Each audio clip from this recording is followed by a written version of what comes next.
നമ്മുടെ ഒരു ഫോൺ വാങ്ങുമ്പോൾ ഏറ്റവും കൂടുതൽ ശ്രദ്ധിക്കുന്നത് ആ ഒരു ഫോണിന്റെ സ്പെക്ക്, വില, ഡിസൈൻ എന്നിങ്ങനെയുള്ള കാര്യങ്ങളായിരിക്കും. ഇപ്പൊ ഞാനിങ്ങനെ പറയുമ്പോൾ നിങ്ങൾ വിചാരിക്കുന്നുണ്ടാവും ഇതിൽ കൂടുതൽ നമ്മൾ എന്ത് ശ്രദ്ധിക്കണമെന്ന്. പക്ഷെ നമ്മൾ ഏറ്റവും കൂടുതൽ ശ്രദ്ധിക്കേണ്ട ഒരു കാര്യമുണ്ട്. നമ്മൾ ഒട്ടും വില കൽപ്പിക്കാത്ത എന്നാൽ ഏറ്റവും കൂടുതൽ ഇമ്പോർട്ടൻസ് കൊടുത്ത് ശ്രദ്ധിക്കേണ്ട ഒരു കാര്യമാണ് സാർ വാല്യൂ എന്ന് പറയുന്നത്. 2019 ഏറ്റവും കൂടുതൽ റേഡിയേഷൻസ് എമിറ്റ് ചെയ്യുന്ന സ്മാർട്ട് ഫോൺ ബ്രാൻഡുകളെ കുറിച്ചും അതുപോലെ തന്നെ റേഡിയേഷനെ കുറിച്ചുമാണ് ഈ വീഡിയോയിൽ നമ്മൾ ഇന്ന് സംസാരിക്കുന്നത്. ഫ്രണ്ട്സ്, അപ്പോൾ ടെക് കോഡർ മലയാളത്തിന്റെ പുതിയൊരു വീഡിയോയിലേക്ക് എല്ലാവർക്കും സ്വാഗതം.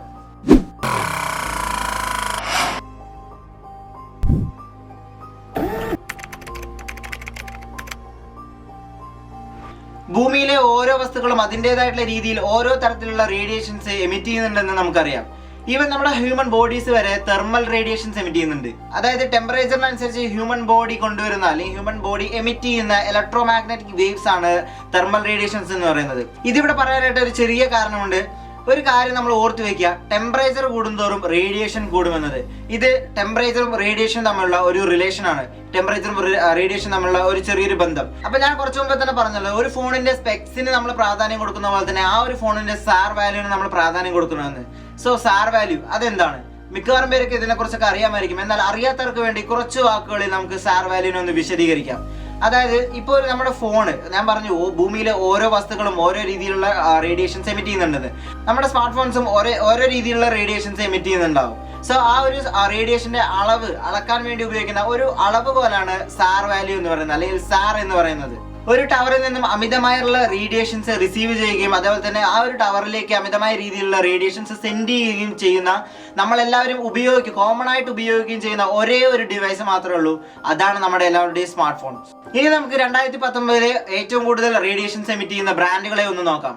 വെറും ബ്രാൻഡുകൾ മാത്രമാണ്, മോഡൽ നെയിമുകൾ പറയാൻ ഞാൻ ഇവിടെ ആഗ്രഹിക്കുന്നില്ല. ഇനി നിങ്ങളുടെ ഫോണിൽ എത്ര റേഡിയേഷൻസ് ഉണ്ടെന്ന് അറിയാൻ വേണ്ടിയിട്ട് സിമ്പിൾ ആയിട്ടുള്ള ഒരു ട്രിക്ക് പറഞ്ഞുതരാം. എല്ലാവർക്കും അറിയാമായിരിക്കും, എന്നാലും ഒന്നും കൂടി.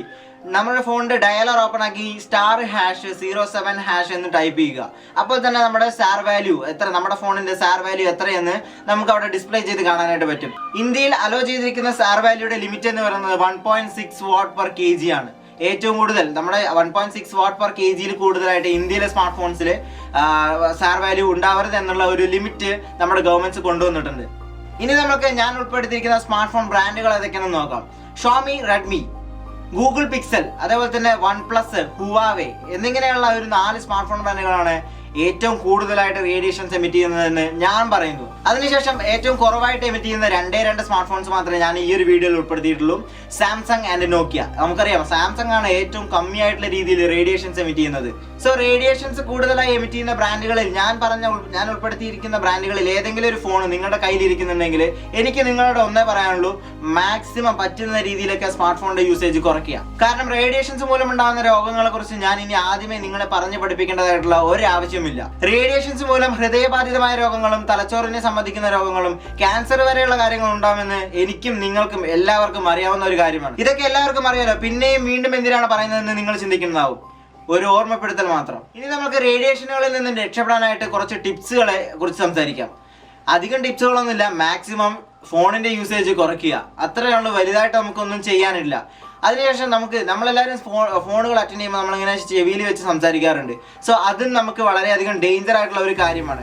അപ്പോൾ നമ്മൾ മാക്സിമം ഇയർഫോൺസുകൾ വെച്ച് കോളുകൾ അറ്റൻഡ് ചെയ്യുക. മാക്സിമം നമ്മുടെ ചെവിയിൽ വെച്ച് സംസാരിക്കുന്ന ഒഴിവാക്കി ഇയർഫോണുകൾ വെച്ച് കോളുകൾ അറ്റൻഡ് ചെയ്യുക. കുറച്ചു മുമ്പ് ഞാൻ നിങ്ങളടുത്ത് മറക്കാതിരിക്കാൻ വേണ്ടി ഒരു കാര്യം പറയുകയുണ്ടായി. ടെമ്പറേച്ചറും റേഡിയേഷനും തമ്മിലുള്ള ആ ഒരു റിലേഷൻ വെച്ചിട്ട് സ്മാർട്ട് ഫോണുകൾ എമിറ്റ് ചെയ്യുന്ന റേഡിയേഷനുകളിൽ നിന്നും രക്ഷപ്പെടാനുള്ള ഒരു ടിപ്പ് ഞാൻ പറഞ്ഞുതരാം. ആ ഒരു റിലേഷൻ ഇതാണ്: ടെമ്പറേച്ചർ കൂടുന്തോറും റേഡിയേഷൻ കൂടുമെന്ന്. നമ്മളെല്ലാവരും സ്മാർട്ട് ഫോണുകൾ ഉപയോഗിക്കും തോറും ആ സ്മാർട്ട് ഫോണുകളെല്ലാം ഹീറ്റപ്പ് ചെയ്യാറുണ്ട്. PUBG പോലുള്ള ഒരു ഹൈ ഗ്രാഫിക്സ് ഗെയിമുകൾ കളിക്കുമ്പോൾ ആ ഒരു ഫോണിന്റെ ടെമ്പറേച്ചർ അതിന്റെ മാക്സിമത്തിലേക്ക് വരും. ആ ഒരു മാക്സിമം ടെമ്പറേച്ചർ ആ ഒരു ഫോണ് അതിന്റെ മാക്സിമം റേഡിയേഷൻസ് എമിറ്റ് ചെയ്യുന്നുണ്ട്. സോ അപ്പോൾ നമ്മൾ ശ്രദ്ധിക്കുക, നമ്മുടെ ഫോണ് ഹൈ ടെമ്പറേച്ചറിലാണ് നിൽക്കുന്നുണ്ടെങ്കിൽ ആ ഒരു ഫോൺ ആ ഒരു സമയത്ത് ഉപയോഗിക്കാതിരിക്കുക. മാക്സിമം അതിന്റെ ആ ഒരു ടെമ്പറേച്ചർ റെഡ്യൂസ് ആവുന്നവരെ കാത്തിരിക്കുക. ഇതിൽ ഏറ്റവും കൂടുതൽ രസം എന്താണെന്ന് വെച്ച് കഴിഞ്ഞാൽ, സ്മാർട്ട് ഫോണിന് ഇത്രയേറെ പ്രശ്നങ്ങളുണ്ടെന്ന് അറിഞ്ഞിട്ടും നമ്മളിപ്പോഴും സ്മാർട്ട് ഫോണിന്റെ അഡിക്റ്റുകൾ തന്നെയാണ്. ഈ ഒരു അവസ്ഥ മാറട്ടെ എന്ന് പറഞ്ഞുകൊണ്ട് തന്നെ ഈ ഒരു വീഡിയോ അവസാനിപ്പിക്കുകയാണ്. സോ വീഡിയോ ഇഷ്ടപ്പെട്ടെങ്കിൽ ലൈക്ക് ചെയ്യുക, ചാനൽ സബ്സ്ക്രൈബ് ചെയ്തുകൊണ്ട് സപ്പോർട്ട് ചെയ്യുക. അടുത്തൊരു ടെക്നോളജി വീഡിയോ ആയിട്ട് കാണാം. അതുവരേക്കും ബൈ.